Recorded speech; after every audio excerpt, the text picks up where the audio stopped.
yawa Suleiman, mutane sukan yi yawaita tambaya musamman ɓangaren 'yan mata da samari, me hukunci ko me halaccin mutum ya ce zai sa budurwar shi ko kuma budurwar ta ce za ta sa saurayinta a cikin addu'arta, shin wannan yana da matsaya kuma abu ne wanda ya dace?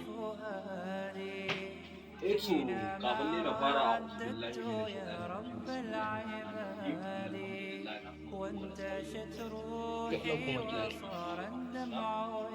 bismillahir rahmanir rahim alhamdulillahi خذ بقلبي للرشاد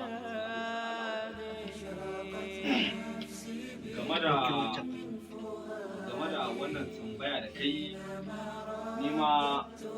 hakikanin gaskiya ka riga da ka so samun abin da ya daɗe yana damuna a cikin rai, ya daɗe yana damuna saboda idan ka duba kafafen sada zumunta yanzu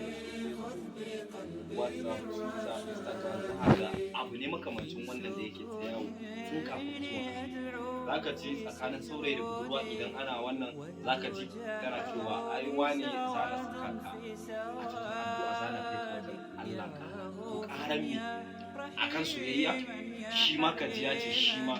zai saka ta a cikin zai kai ka ƙara wajen Allah akan me, wanda ga matsaloli da dama wanda kana ɗauke da su, wanda ƙasar ka tana ciki wani hali na haƙula'i wanda ya kamata a ce shi ne number one priority ɗinka da ya kamata a ce ka kai shi ƙara wajen Allah ba soyayya ba. Yanzu ka duba gashi yanzu an kawo a baya, to a baya wa za a ba mu a baya? To ai ka san su mata abin da suka ɗauka a wannan zamanin shine kana samun soyayya ne da kima daraja a gurin mace idan kana siya mata kamar su a baya, kana kai ta shopping a ɗan je a ɗan yi siye ko kuma kamar ba da Ramadan basket, su yi abin da suka ɗauka wannan shine soyayya. Ce na ba a baya, amma dai tun da wa'azi nake son magana da zan faɗe shi sai sa game da tambayar da kai mu, to abin nan dai ni nawa shawara bai dace ba kuma bai dace kuma ba zai taɓa dacewa. Ya za a yi dan kawai kin ce kina son namiji kuma bai amsa ba kice zaki haɗa shi zaki kai ƙarar shi wajen Allah akan wannan dalili? Ki bar shi mana, dole ne soyayya? Ma'ana kai ƙara da suke cewa su kai ƙara, ma'ana suna kai kukansu ne a gurin Allah ya karkato musu da zuciyarsu, samarin su ji suna ƙaunar da su. Wasu kuma suna haɗa da mugunta su yi addu'a domin saurayin ya zama na cewa yana yi musu hidima kamar sun samu bawa.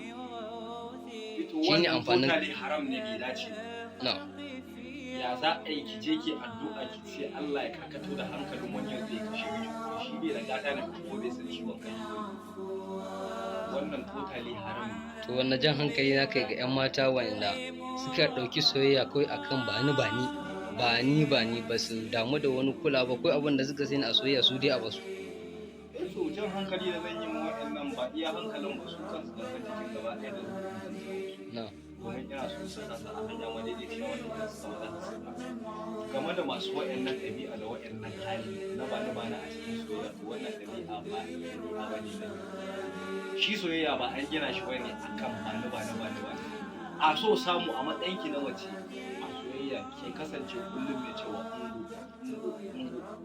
saurayinki da ya zo hira a wane na lura kamar yau baka da kuɗi, to ga wannan ungo biyar dan samu ka je ka dan sha ruwa da shi, to shi wannan sai ƙara kusanta ki da shi a cikin zuciyarki, sai ki je gaba ɗaya duk duniya babu wacce yake so da ya wuce ke, amma kin tsaya sai ya siya miki a wani dalili? Ba su da labarin cikin halin da ake ciki yanzu, naira 10 ya ta gagare shi, amma su mata yanzu su suka samu kuɗin suka killace suka ɓoye a cikin lalita. Kamata a ce in kina da saurayi ki ce to da sallar nan ƴar shaddan nan gezna ɗin nan da ake yayi ƴar 30,000, hula ƴar 10,000, takalma dai haka ki dan samu da ƴar turare ki dan haɗa cikin akwati ki kai mai. To shikenan, ni iya abin da zan iya cewa kenan.